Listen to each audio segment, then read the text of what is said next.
Hello friends, ഞാൻ 4-5 മാസം കൊണ്ട് ഇങ്ങോട്ട് വരവില്ലായിരുന്നു കേട്ടോ. ഇതിപ്പോൾ ഇറങ്ങിയത് മഴയൊക്കെ ഇല്ലായിരുന്നു, അതുകൊണ്ട് എല്ലാവരെയും കാണാനൊന്നും പറ്റില്ല കേട്ടോ. ഇത് എൻ്റെ മട്ടപ്പാവിലെ കൃഷിയാണ്, ഓണക്കൃഷി. പച്ചക്കറി ഒരുമുറം കൃഷി വേണ്ടായോ, അത് ഒന്നും നടന്നില്ല. അത് കാരണം ഞാൻ മട്ടപ്പാവിൽ ഇത് നടത്തിയത്, അതായത് കുക്കുംബറും മട്ടുപ്പാവിൽ. പിന്നെ ചോളവും ഉണ്ട്. നിങ്ങൾ ചോളം കണ്ടോണേ.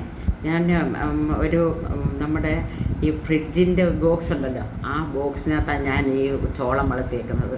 പിന്നെ പേരയുണ്ട്, മുന്തിരിയുണ്ട്, എല്ലാം ഉണ്ട് കേട്ടോ. ഇതെല്ലാം ഞാൻ ഇവിടെ നിന്നുകൊണ്ട് ചെയ്തതാണ്. എനിക്ക് നേരം കിട്ടില്ല. ഇനി ഞാൻ നിങ്ങളെ കാണാനായിട്ട് വരുന്നുണ്ട്. നിങ്ങൾക്ക് വേണ്ടി ഞാനെല്ലാം ഇടുകയും ചെയ്യുന്നുണ്ട്.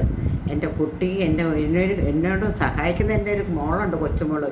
അവൾക്കും പഠിക്കാനുള്ള സമയമാണ്, അതുകൊണ്ട് അവൾക്കും സമയമില്ലായിരുന്നു. അതുകൊണ്ടാണ് കേട്ടോ. ഇനി നമുക്ക് വീണ്ടും കാണാം കേട്ടോ. ഈ പേരയ്ക്ക കണ്ടായിരുന്നു നിങ്ങൾ? മുട്ടൻ പേരയ്ക്ക, അകത്ത് അരിയില്ല, ചുമ ഇപ്പം ഇവർ ഇളം പരുവത്തിലാണ് പിച്ചേക്കുന്നത്.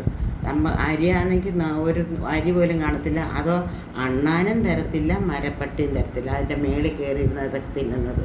ഇതിൻ്റെ മേളിലായതുകൊണ്ട് അവർക്ക് നല്ല സൗകര്യമുണ്ട് കേട്ടോ. ഇതെല്ലാം ആയിട്ടും ഞാൻ എന്നാലും അവരെ നോക്കാം, ഓട്ടിച്ചും കൊണ്ട് ഇത്ര എനിക്ക് പിടിച്ച് കിട്ടുന്നത് കണ്ടോ. ഇതൊക്കെ ഞാൻ പച്ചക്കറി 2 മാസം കൊണ്ട് ഞാൻ കൃഷി ചെയ്യുന്നതാണ്. ഇത് ഞാൻ കടയിൽ കൊടുത്ത് മലക്കറി വാങ്ങിക്കും, അങ്ങനെ ചെയ്യുന്നത്. കാരണം ഓരോ പ്രാവശ്യം വിളവെടുക്കുമ്പോൾ ഒരു 10 എണ്ണമൊക്കെ കാണും എനിക്ക് കൊടുക്കാൻ. അപ്പോൾ ഞാനിത് കൊടുത്തും കൊണ്ട് മലക്കറി വാങ്ങിക്കും. വീട്ടിൽ ഞാനും എൻ്റെ മോനേ ഉള്ളൂ. പിന്നെ അയൽപക്കത്തൊക്കെ കൊടുത്തിട്ട് ബാക്കി വരുന്നത് ഞാൻ കൊണ്ടുവന്ന് മലക്കറി കടയിൽ കൊടുത്ത് അതിനുള്ള ബാക്കിയുള്ള സാധനങ്ങൾ വാങ്ങി, ഏത്തപ്പഴമായാലും മുന്തിരിങ്ങയായാലും ഓറഞ്ചായാലും ഇതെല്ലാം വാങ്ങിച്ച് കഴിക്കുകയാണ് ചെയ്യുന്നത്. ചോളം ഇത് എൻ്റെ ഒരു ബന്ധുവീട്ടിൽ നിന്ന് ഒരു ചോളം തന്നതാണ്. ഞാൻ കൊണ്ടുവന്ന് അത് ഉണക്കി ഇത് മട്ടുപ്പാവിലിട്ട് വളർത്തിയതാണ്. എനിക്ക് ഒരു 5-6 എണ്ണം കിട്ടി. മഴയല്ലായിരുന്നു, മഴയായിട്ട് പോലും കിട്ടാനത് പാടുപെട്ട് എൻ്റെ കൂടെ നിന്നാണ് ഞാൻ അത് ശരിയാക്കിയെടുത്തത്. എന്നിട്ടും അവിടെയും വന്നു ഈ തത്തമ്മ കൊത്തി തിന്നാനായിട്ട്. അതിനെയൊക്കെ ഓട്ടിച്ച് മട്ടുപ്പാവിൻ്റെ മേളിലാകുമ്പോൾ ഒന്ന് ആലോചിച്ചൊക്കെ, എപ്പോഴും കണ്ണ് ചെല്ലത്തില്ല. ആ സമയത്തൊക്കെ അവർ വന്നിരുന്നുണ്ട്.